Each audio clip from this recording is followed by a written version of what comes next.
আগামী 12 তারিখে ত্রয়োদশ জাতীয় সংসদ নির্বাচন এবং গণভোট অনুষ্ঠিত হবে মোট 299টা আসনে। আপনারা জানেন একটি আসনের ভোট স্থগিত করা হয়েছে শেরপুর 3-এর একজন প্রার্থী ইন্তেকাল করায়।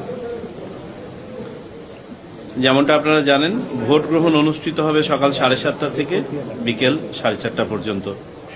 তবে বিকেল 4:30টার পরেও যদি কেন্দ্রের চৌহদ্দির মধ্যে অপেক্ষমান ভোটার থাকে তাহলে আইন অনুযায়ী তাদেরও ভোট সম্পন্ন করা হবে। ত্রয়োদশ জাতীয় সংসদ নির্বাচনে 50টি দল এবং স্বতন্ত্র প্রার্থী সহ এই 299টা আসনে 2088 জন প্রার্থী অংশগ্রহণ করছেন। 2028 জন, সরি আমি কারেকশন করি, 2028 জন প্রার্থী অংশগ্রহণ করছেন, যার মধ্যে আছেন 81 জন নারী প্রার্থী। আমাদের মোট 42,659টা কেন্দ্রে সশরীরে ভোট অনুষ্ঠিত হবে আর 299টা কেন্দ্রে পোস্টাল ভোটের কাউন্টিং হবে। টোটাল 42,958টা কেন্দ্রে এই ভোট অনুষ্ঠিত হবে।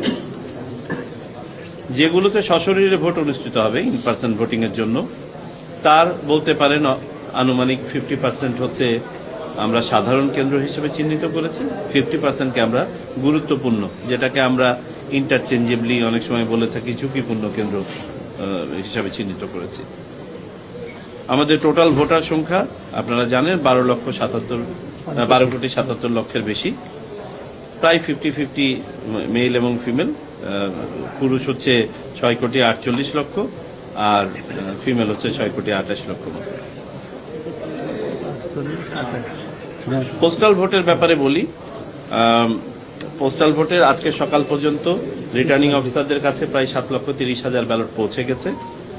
বাকি ব্যালট যেগুলো এখনো আপনার ট্রানজিটে আছে, আমরা আশা করছি আগামী পরশু দিনের মধ্যে পৌঁছে যাবে।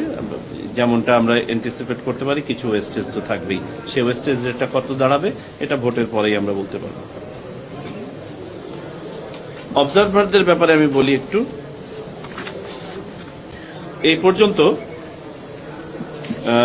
দেশীয় অবজারভার আমাদের যেটা করা হয়েছে 45,330 জন, এবং তাদের মধ্যে যারা সেন্ট্রালি যারা পেয়ে গেছেন অ্যাক্রেডিটেশন কার্ড পেয়ে গেছেন, স্থানীয়ভাবে বাকিদের অ্যাক্রেডিটেশন কার্ড দেয়া হচ্ছে।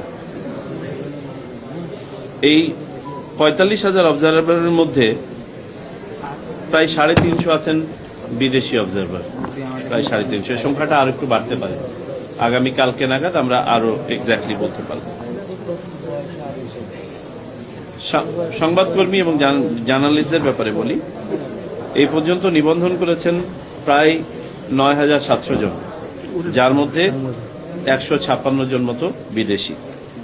এটা শুধু সাংবাদিক যারা